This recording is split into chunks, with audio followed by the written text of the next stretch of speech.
program today is on a very important subject called debt. Now, most of us have heard the experts say, get out of debt. And a friend of mine, Dave Ramsey, his whole foundation, his whole fundamentals are live debt-free.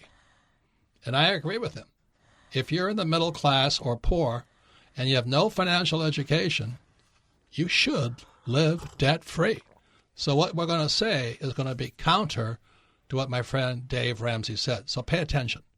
Open up your eyes, open up your ears, open up your mind. The other person is Susie Orman. And she's always talking about cutting up your credit cards. Well, that's a good idea if you can't control your spending habits.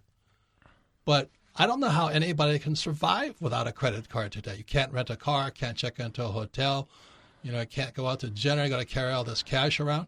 So we have three pillars of the financial education community. We have Susie Orman, who is extremely popular. And then we have Dave Ramsey, who is extremely popular. And then we have Tony Robbins, who's extremely popular, and he's talking about investing in ETFs and living debt-free. But Rich Dad doesn't subscribe to all of those things. Now, they're all valid points of view, depending upon your commitment to your personal financial education. If all you want to do is go to school and get a job, cut up your credit cards, and live debt-free and buy ETFs. That's the game. But today, you're going to hear about how debt makes the rich get richer. In the Rich Dad world, we use debt to get rich. We love debt. But this is the payoff. You have to invest in your financial education. Now, if you're not willing to do that, you're going to be a complete idiot and just go and buy a piece of real estate and not even know anything about real estate and use debt, then that's a suicide mission, and I take no responsibility for that. We are a financial education company, and that's what the Rich Dad radio program is about. It's financial education. So for all of you people out there who love Dave Ramsey and Susie Orman and Tony Robbins and don't want to invest in your financial education, this is not your program. But for those who want to find out why a guy like Donald Trump says, I am the king of debt, I love debt, but debt is dangerous. That's what Trump says. Other thing that Trump says is, I don't pay taxes because I'm smart. So for those of you who love paying taxes and love cutting up your credit cards, this is not your program. But for those of you who want to find out about the other side of the coin, how debt makes people like myself and Kim extremely rich, this is your program. But once again, you must be willing to invest in your financial education. So our guest today for the first part of this program is our partner, Ken McElroy, and we use a lot of debt. 2008, when the markets crashed, Ken started borrowing his ass off hundreds of millions of dollars in debt. And our other guest is Kim, my sweetheart wife, because years ago, when I first met her 30 years ago, she started investing in real estate. And what happened was she took to real estate like a duck to water. Soon we're financially free because in 10 years, she went from knowing nothing about real estate to being a real estate mogul, producing cash flow using debt. But this is what happened. One day I couldn't teach Kim anymore. She had her goal. Years ago, she had a goal. She was going to buy 2 properties a year using debt. And the goal was to have 20 properties in 10 years. Higher math, it's not. Just have 20 properties, throwing cash flow, and she'd be financially free. That's all she wanted. Unfortunately, she caught on so quickly. She had 20 properties in 18 months. She loves real estate. And so what happened was I said to her, Kim, I can't help you any longer. I've gone as far as I can go. And so you went to talk to Kenny. And now we have thousands of properties of real estate. We're deeply in debt, and we're making a lot of money. Is that correct? That's correct. And so what do you say when Dave Ramsey says live debt free? Well, 2 things. What there's two kinds of investors. There's active investors and there's passive investors. Okay, and the active investor is the one that takes the time, gets their financial education, gets their investment education, and gets some experience. And that's what the Rich Dad Company is all about. It's about we want to work with active investors. The passive investors, like you're talking about, Robert, ETFs, mutual funds, 401ks, they don't want to put in the time and effort, and the result is going to be, very small, very average, maybe below average. So there's that. And then, we're talking to the active investors. That's who our audience is. So quick question. Do you have credit cards? I do have credit cards. What if I told you to cut them up? I love my credit cards. Do you think credit cards are the problem? No, credit cards are definitely not the problem. It's the person holding the credit card who has no education, financial education, that's the problem. It's the person that wants to use a credit card we use it as a tool. Some people use it as an ATM. And do you love debt? I do love debt. And we talk about there's two kinds of debt. There's good debt and there's bad debt. So most people think of debt. They think it's a 4-letter word and it's evil. And that's what Dave Ramsey and those other teachers talk about. It's like because people can't control their spending, they need to get out of bad debt. And bad debt is just debt that makes you poor. It's debt you have to pay for. It's your credit cards. It's your house, your cars, all of that stuff that takes money out of your pocket.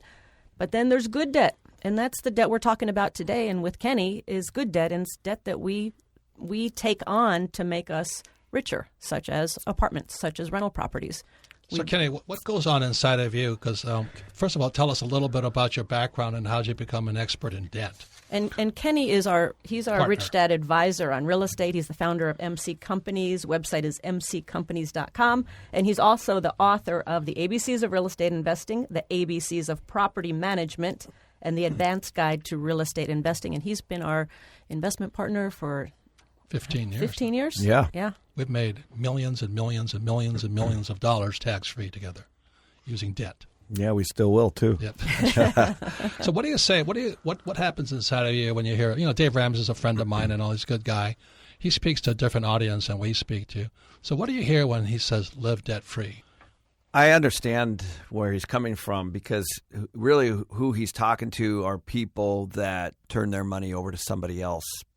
And that's really who he's talking to. He's talking about somebody that they're financially unsophisticated. They are, and they're basically turning over their financial future to somebody else, like a mutual fund or a pension, or and there's nothing wrong with those things. They just don't understand where they're invested.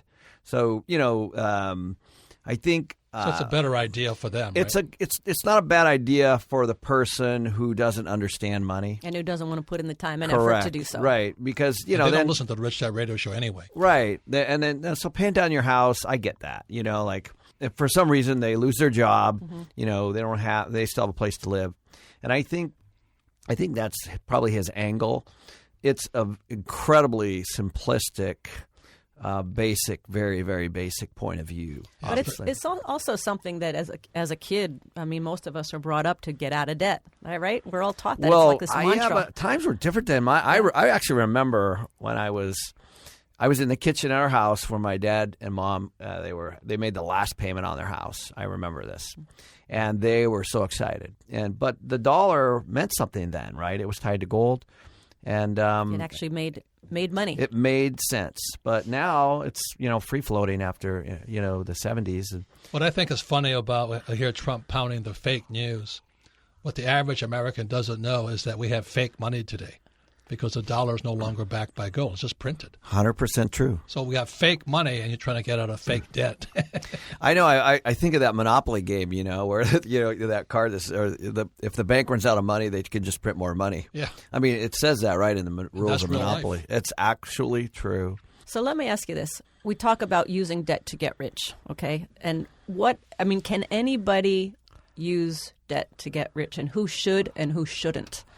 Yeah, it's a really, really good question. I think when, Robert has a great example where, he bought his first property in Maui with a credit card. A credit card, right. And 100% debt. Yeah. So, it can be done with a credit card. I know people that have started businesses with credit cards because they didn't have any kind of credit. So that is a form of debt. It's not necessarily higher interest, right? Yeah, right. It's not necessarily because it all boils down to the cost of money. But to answer your question, anybody can do this.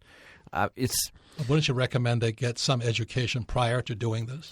Yeah, if they just understood, what a bank exists for. The bank basically exists for people to put their money in it, and then the bank lends it to other more sophisticated people. That's all it is. Yeah. The banks don't want savers' money. No, they don't. In fact, now they're penalizing people to have deposits, right?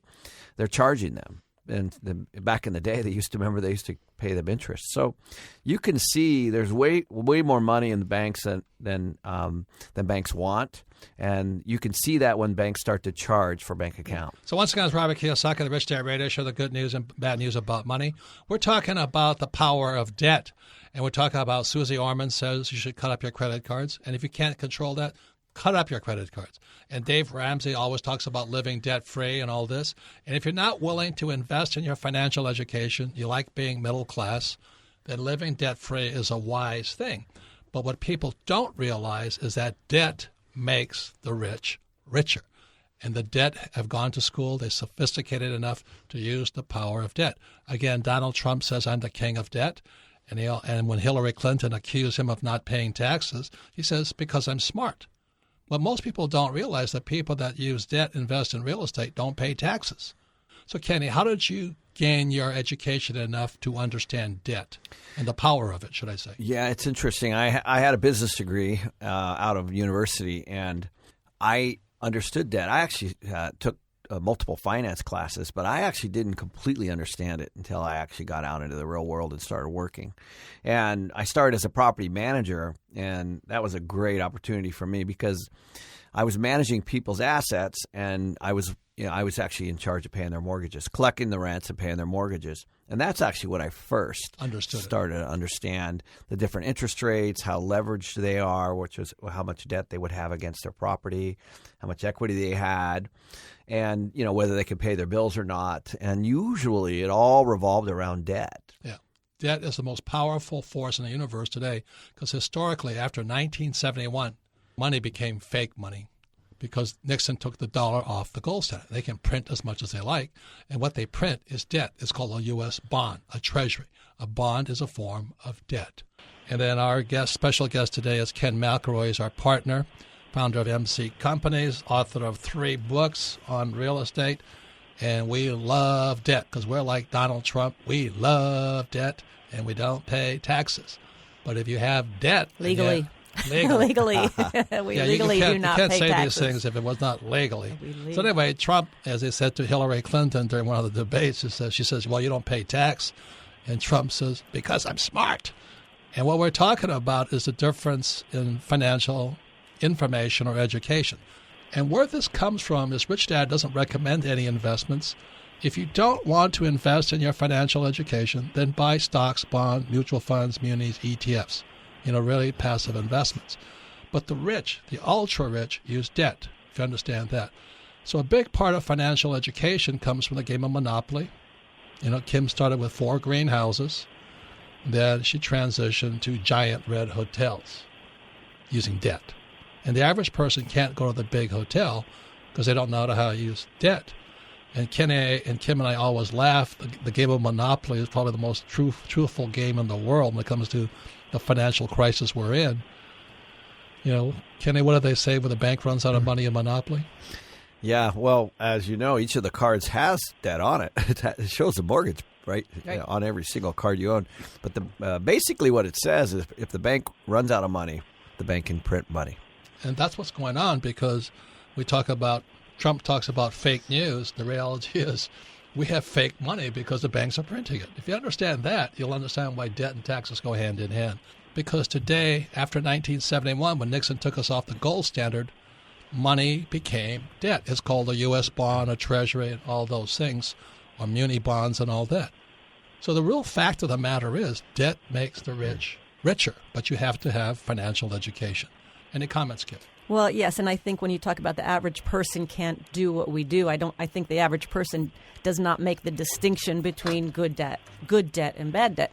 Most people think debt is all bad, and there is bad debt, and bad debt is your credit cards, your house, your student loans, anything that you have to pay for out of your pocket. Whereby good debt, and this was the mindset shift that happened for me, is we had our personal residence and we were paying our mortgage out of our own pocket.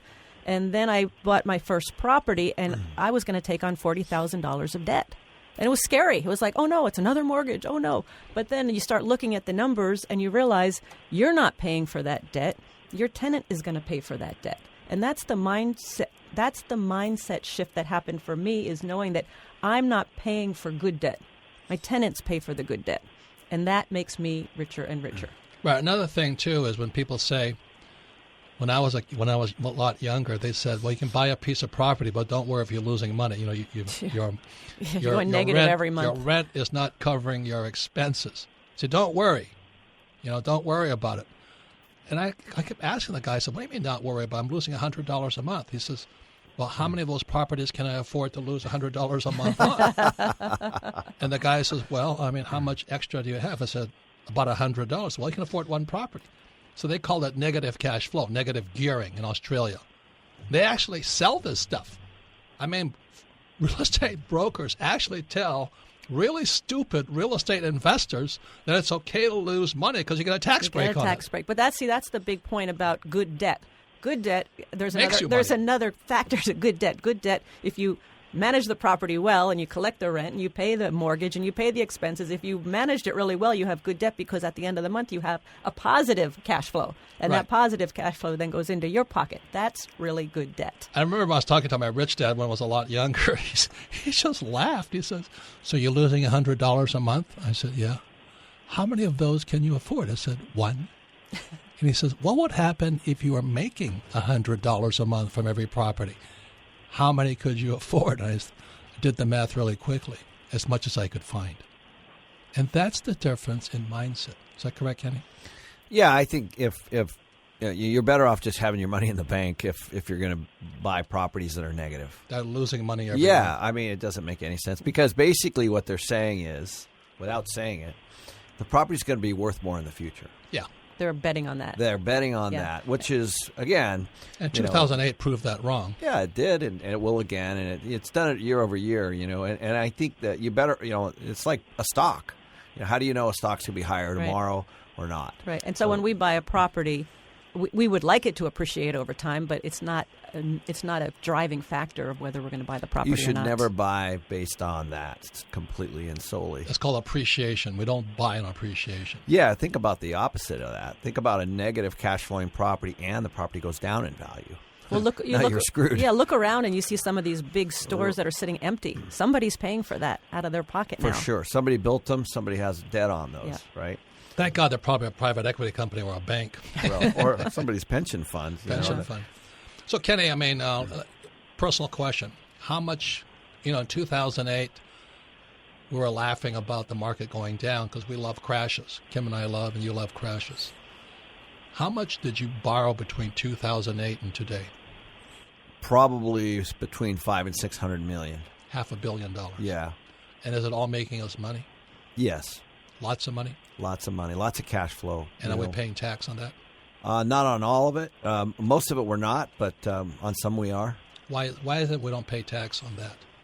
Well, because we get depreciation on the real estate that we actually That's the own. word. Yeah. It's called depreciation, and the average investor out there is counting on appreciation. Yeah. We get cash flow, and in most cases we don't pay. We don't pay tax. And what exactly? Explain depreciation for those who don't know. So the way the government works is that if you buy a property, they say it depreciates over a certain period of time. So that we rent out. Yeah, commercial property is 30 years. Apartments are 27 and a half years. Don't ask me why, but they are. So if you buy a $30 million property, the simple math on a commercial building, the simple math is you get $1 million of depreciation a year. So you write that off against your taxes. Well, if there's $500,000 or $600,000 in cash flow, and you have $1 million of depreciation, you actually show a loss. And you actually get to use those losses other places. And the government allows people like Kim and I not to pay tax on those losses. Yeah, so depreciation is an expense that can come right off of the cash flow. And this is the big difference between, especially my friends in Australia. I love you guys dearly, but you guys have been the lucky country for years, and you've been counting on negative gearing. In other words, you count on losing money because you can hope for appreciation, and the professionals are actually hoping for depreciation. That's the biggest difference, and that's what financial education should educate you on. So once again, it's Robert Kiyosaki, the Rich Dad Radio Show, the good news and bad news about money. You can listen to our program on your time and any schedule. We're on iTunes and Android. All of our programs are archived at richdadradio.com. And we're talking about the difference between professional real estate investors and amateurs. And who do you listen to? Do you listen to Susie Orman, who says, cut up your credit cards? Dave Ramsey, who's a friend of ours, a great guy. He says, live debt-free. And then the Rich Dad Company talk about how we use debt to get rich. Comments, Kim? So you were saying, Robert, about, when I started out and the goal was to get 20 properties in 10 years. And 20 greenhouses. 20 greenhouses, and we did that in 18 months. And then we kept buying, and I was overseeing the management. And so we had a bunch of properties, and we had apartment buildings, but they were pretty much, 30, 40 units, buildings. C minuses. Yeah. But I was not investing anymore because I couldn't manage anymore. I had reached my limit of how many I could manage, and that's when we met you, Kenny. Kim went from small investor to big deal investor with Kenny. So your teachers, not only does experience count, but who your teachers are counts. So Kenny steps in and he goes, what do you say about your Kenny deals? asked me, I said, oh, thank goodness somebody, number one, we were all very aligned on our philosophy of real estate and cash flow. And so I'm like, oh, finally, somebody can manage my properties, because at that time you just had the property management company. I was like, Kenny, would you take over my properties? And Kenny said, no, you're too small. We only manage properties of 100 units or more. And I'm like, oh no. But then the little light bulb goes on and we're like, so we need 100 unit buildings and turn them over to Kenny, and that's what we did. So by meeting you, and we used more debt to buy those 100 unit deals. But that also ramped us up to a bigger game, right, and bigger deals. So Kenny just politely said, "I'm sorry, Kim and Robert, you're real estate investors, but you think too small." And that was a kick in the and it hurt for a while, but I realized a better teacher had come along. And Kenny, aren't you proud of Kim? I mean, she's... Oh, yeah. It's been wonderful to watch. I mean, especially now you guys are doing big deals on other stuff, and it's a lot more fun. We get back to that property management issue that you were talking about, Kim, because I have friends that manage single-family houses, and there's only so many you can manage because you're driving all over the city for one tenant. We also meet people who've never invested before, and they go for the big deal. But we always say, you start small. Yeah. Start with I really start believe with a you small need to. single family house. Or the three of us have a really good friend. He listened to my first talk about Rich Dad, Poor Dad, and buying real estate. And he's all action, no brains. He's a great friend. He went off and bought the big red hotel in Perth, Australia, and went bust. That was his first deal. His first deal. Construction, all of it. And then the other one, his name is Richard. We love him all our heart, but that guy is all action and no brains. The next thing he comes and says, okay, I've been listening to you guys. Like, I went bust over here in Perth, Australia. I'm going to come to the States. So he shows Kim and I his new property, and Kim says, there's something wrong. No, he said it was in New Mexico. Yeah, he says, it's in New Mexico. And I'm like, oh, let me see, Richard, let me see. And I'm looking at it, and we go, Richard, that's not New Mexico. That's Mexico. That's south of the border. I'm like, Richard. He says, but it was cheap. I said, well, that's a reason it was cheap. It's just a little bit of difference. What a difference a word new means. So we talk about, we learn from our mistakes, but, just remember 4 greenhouses, 1 red hotel. Start small. In your neighborhood, not Mexico. Okay, yes. Nothing wrong with Mexico, but that's a long way from Singapore. So coming up, we have another person talking about Trump, how he's going to save the Rust Belt, namely Detroit. As you know, Detroit defaulted on its pensions for many of its public servants and all that. It's an effing mess. As I always ask people, what does school teach you about money? And since they taught you just about nothing, it's best you live debt-free. Kim and I met this guy, he's a friend of ours, and he says, I listened to Dave Ramsey. I had a rental property, and Dave said to live debt-free, so I sold the rental property and paid off my house. And I went, that's not what we would do, but for you, probably a good idea. So what financial advice you listen to depends upon your level of financial education. That's what we're saying here. So you can listen to the Rich Dad program on your time, your schedule, anywhere on iTunes or Android, and all of our programs are archived at richdadradio.com because we're an education program. We don't sell anything. And we believe that you want to listen to this program again and again, especially if you believe debt is bad. For those of you who actually think getting out of debt is smart, go to Rich Dad Radio, listen to this program again 95,000 times until you erase it from your brain, and then you can hear how debt makes the rich richer. Or as Donald Trump says, I am the king of debt, but debt is dangerous. Or as was the founder of McDonald's, what was his name? Ray Kroc. Ray Kroc. Ray Kroc asked the MBA class at University of Texas, says, what business is McDonald's in? Everybody laughed. Yeah, Ray, we all know you're in hamburgers. And Ray Kroc says, no, McDonald's is a real estate company. And so is the Rich Dad company, a real estate company. And there's reasons for that. And so one of the reasons is because we love debt and we hate paying taxes. So really, that's the difference is who you listen to depends upon your commitment to your personal financial education. If you have no financial education, then buy stocks, bonds, mutual funds, ETFs, and debt-free muni bonds. That's best for you. Our guests today are Ken McElroy.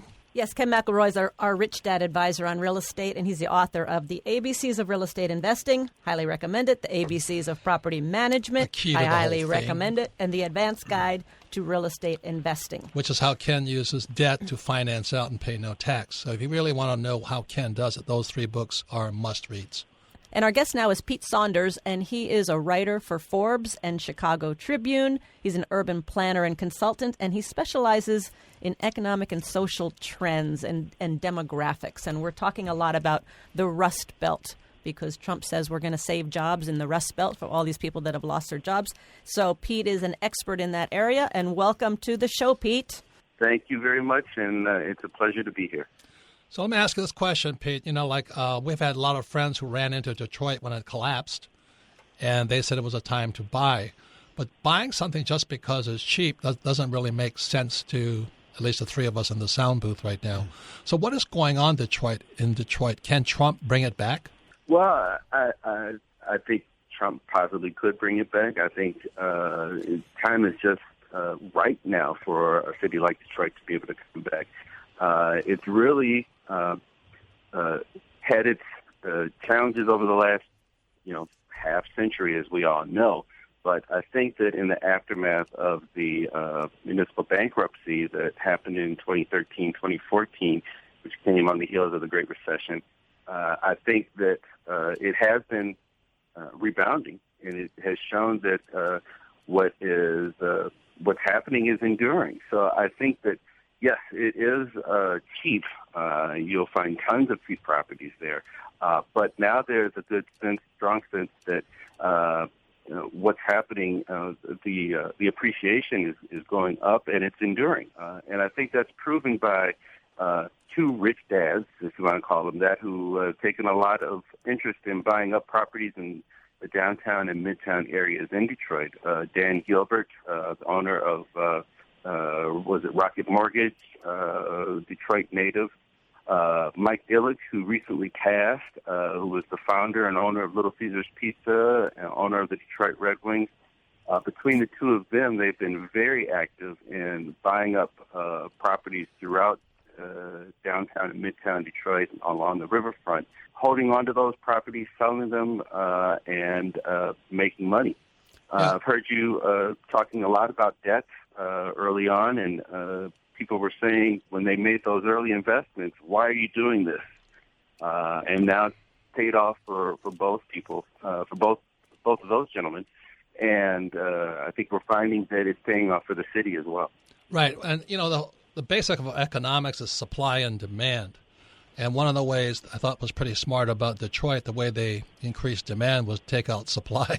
And so didn't they bulldoze whole city blocks down, taking out the houses? Well, that's true. There were a lot of very low-demand buildings, residential, commercial, industrial, whatever, and the city did take a lot of those out. And what you will find are some areas that are frankly pretty devoid of any structures. Now, I have to caution that new development hasn't really started there, and but I do believe that the opportunity is there, to move away from the downtown and the riverfront, and then almost have a greenfield type development example to be able to move forward in other parts of the city. So Pete, you talk about the Rust Belt, and the Rust Belt being Detroit, Chicago, Cleveland, Milwaukee, and your expert is in demographics. So in order for housing to work, there's got to be jobs. What are the demographics happening? Are jobs coming back to these cities? Jobs are coming back to many of those cities, and they are not necessarily all manufacturing jobs. And that's the one thing I would caution, is that there are a lot of people who are saying, well, the new administration is going to bring back the manufacturing jobs that really these cities were built on. I caution that. I don't know if that's necessarily going to happen, and I also don't think that that's what the major Rust Belt cities have been using as job creators. You look at the examples of cities like maybe Pittsburgh, which has used its connections with Carnegie Mellon University and the engineers that are housed there to develop a really strong robotics program, and has really made strong connections with Silicon Valley to be able to bring jobs back to the old Steel City. Cleveland has really based its growth on the Cleveland Clinic, biomedical healthcare, and has really tried to use that as a thrust to move it forward. So plus LeBron James, No. And the Cavaliers. And so a lot of the job creation is coming from the technology arena. It is technology, but I would also say that it's technology that's related to the manufacturing heritage and legacy that many of these cities have. Chicago, great example. I think one of Chicago's strengths is its transportation and logistics, which is, as manufacturing as anything. But they've turned that around to using technology to be able to push it forward and to be a job creator in this region. I live in the Chicago area.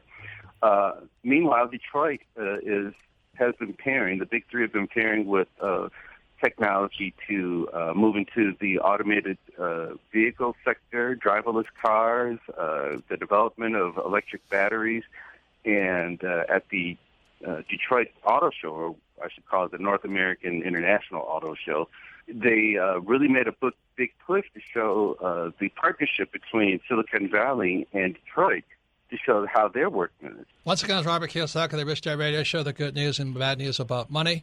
And our special subject today is whose financial advice do you listen to? Do you listen to Susie Orman, says cut up your credit cards, Dave Ramsey, live debt-free, or the Rich Dad Company says use debt.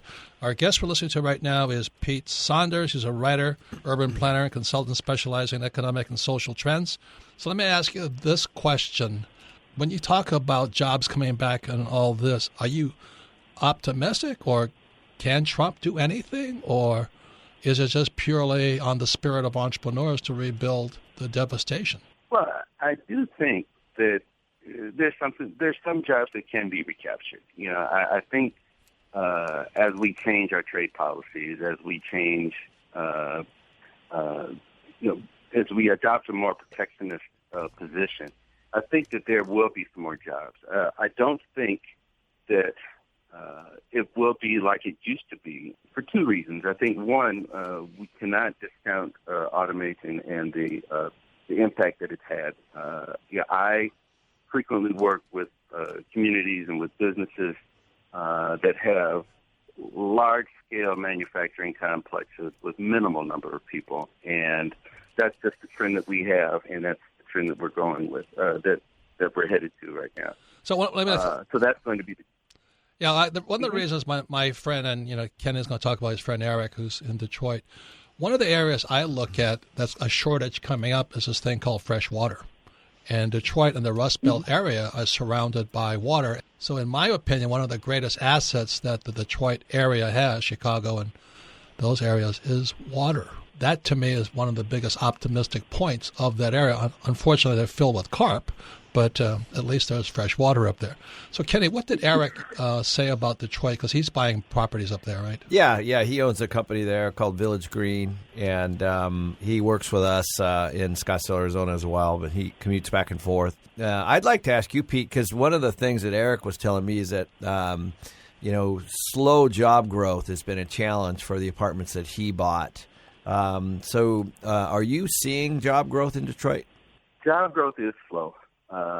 It's happening, but it is slow. I think that on the more educated side, there has been accelerated job growth for people who are educated, knowledge workers, quote unquote creative class. There has been a lot of that, but I think one of the downsides of a long-term manufacturing place has been sort of a de-emphasis on education as we headed into an economy that's much more reliant on educated talent. And one of the facts is that there are fewer people with bachelor's and master's and doctorate degrees in Detroit than maybe in some other areas, and that's true for much of the Rust Belt. Right. There was a great book came out by a Yale graduate called Hillbilly something. What was the name of that book? Hillbilly Elegy. Yeah, that was a great book because he talked about how they moved as hillbillies out of the hillbilly mountains of West Virginia, that area, and they moved into Ohio and Indiana.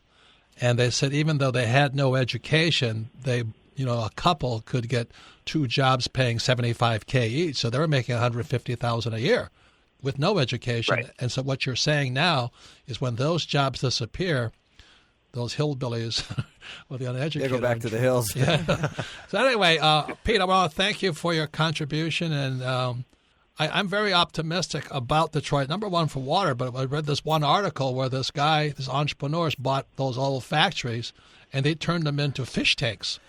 They pump them full of water and they're raising fish in there and all this algae and all this stuff they're exporting. So I almost flew to Detroit to look at the big fish tanks inside the old factories. But anyway. Which kind of goes back to it's up to the entrepreneurs that are going to be making the big difference and the impact, I think. For the financially unsophisticated, that's the best thing you can do. Live debt-free and invest in passive assets. But if you really want to be rich, then you might want to listen to guys like Donald Trump or the three of us on this program today because we love debt and we don't pay tax legally. So it does require financial education. So before I want to say thank you to Pete Saunders. He's a writer, urban planner, and consultant. He was talking about Detroit. And once again, you can listen to the Rich Dad Radio program on your time and your schedule with iTunes or Android. And all of our podcasts are archived at richdadradio.com. And if you're one of those people who believes in appreciation, who likes living debt-free and thinks credit cards are nasty, and you want to know how to get rich, then you should go to richdadradio.com and find out how this program will tell you how debt makes people like Ken, Kim, and myself richer, and we pay no tax. That's the biggest difference of all. Any comments, Kim? No, this was a really interesting show, and again, we're talking about people being active investors, not passive investors, not blindly turning your money over to somebody else to manage, but to be actively getting educated. And part of getting educated is putting it into practice. You got to get in the game at some point. So you can study all you want, but you really have to put your money down at some point, and that's where a lot of the experience and knowledge will come from. So part of being an active investor, you got to, number one, know the difference between good debt and bad debt. Kenny, any comments? Yeah, growing up, my parents didn't have all these financial products to put money into. They didn't have mutual funds and 401ks and things like that. And there were bank failures, of course, and there was the stock market, which was for the rich. So they had to understand, and they had to study, and they had to understand things like this that we're talking about. And I think that that's the problem that we've had in the last 50 years is that they've created these financial products. It's made people really lazy, and they don't have to. It's easy to turn your money over to somebody, and without really knowing where it's going. Right.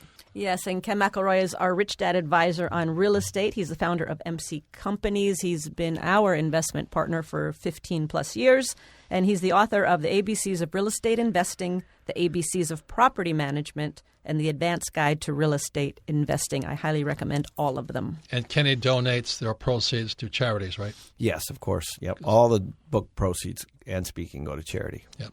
There's one more thing is that the more you know, the better decisions you make. Because our friends in Australia, they really crack me up because they're like, Australia is the number one city now, or number one country that people are running to, more than the U.S.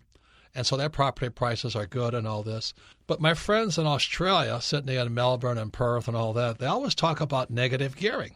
So the real estate agents tell them to buy a property to lose money because the property will appreciate. And it does work as long as Australia has people moving into the net migration in. But the question I always say is, if you're losing $100 a property, how many properties can you afford? Well, not much. But if you're making $100 a property, how many properties can you afford? As many as you can get a hold of. So that's why, for those of you without much financial education and you're listening to these real estate agents, not that they're bad people, but most of them are not investors. They're salespeople, same as financial planners and stockbrokers. So that's why you listen to the Rich Dad Radio Show. You can submit your questions. Listen to the Rich Dad Radio Show, and you can submit your questions to Ask Robert at richdadradio.com. And here's the first question, Melissa. Our first question today comes from Gary in Castroville, Texas. Favorite book, Cash Flow Quadrant. It says, when the economy crashes and renters cannot pay their rent, how will investors be able to make the monthly mortgage payments? Will special concessions be made to investors by mortgage note buyers? I don't know that question. Kenny might, but I will say this much. If you're small, you probably get wiped out if the little guy leaves the place and you can't get another tenant in there. But Kenny, that's the reason you have a team. What's your concern about that? Yeah, well, the most recent, it's not exactly that question, but the most recent thing we just saw in 2007 and 8 was all these people losing their jobs.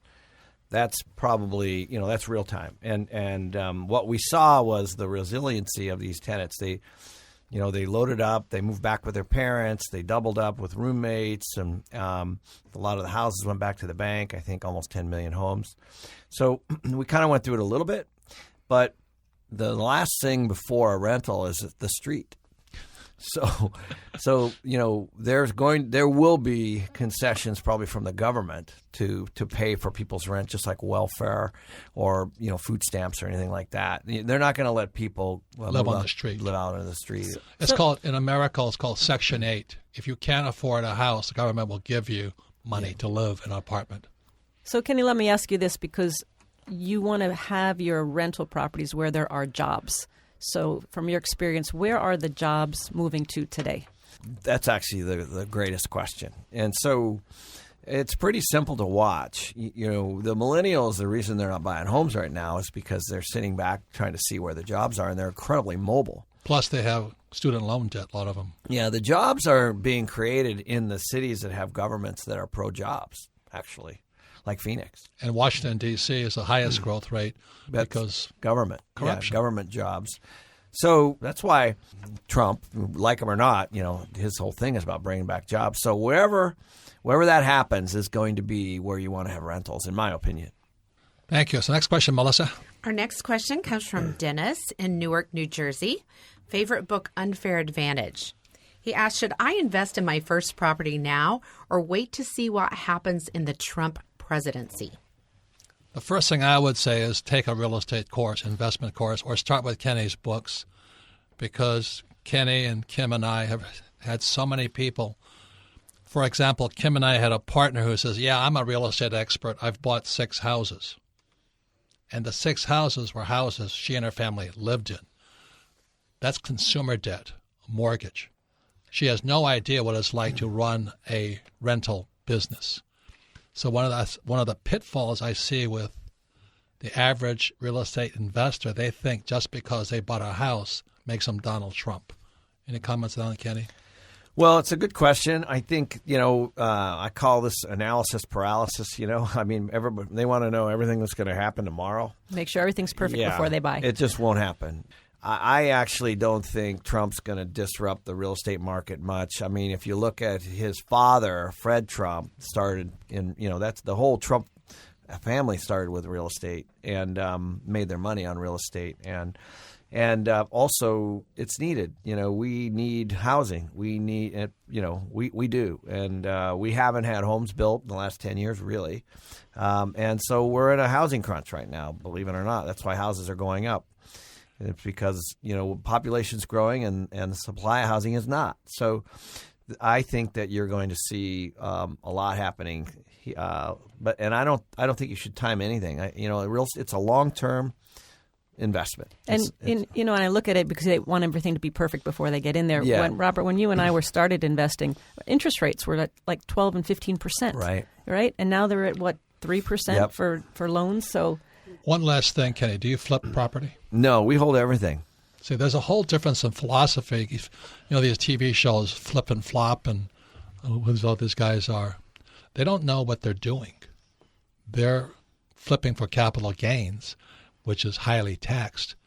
And Kim, and I invest for cash flow or passive income, which is zero tax. So that's why I reckon we have Rich Dad's Education and Rich Dad's Coaching. And I would invest first in your education. The one big problem with real estate, if you're buying it to flip it and it doesn't flip, real estate is not liquid.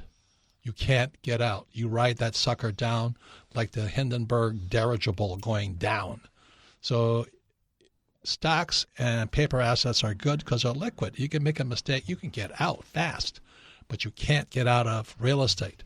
So that's why you hear me saying take classes. I started taking classes back in 1973, and I don't stop.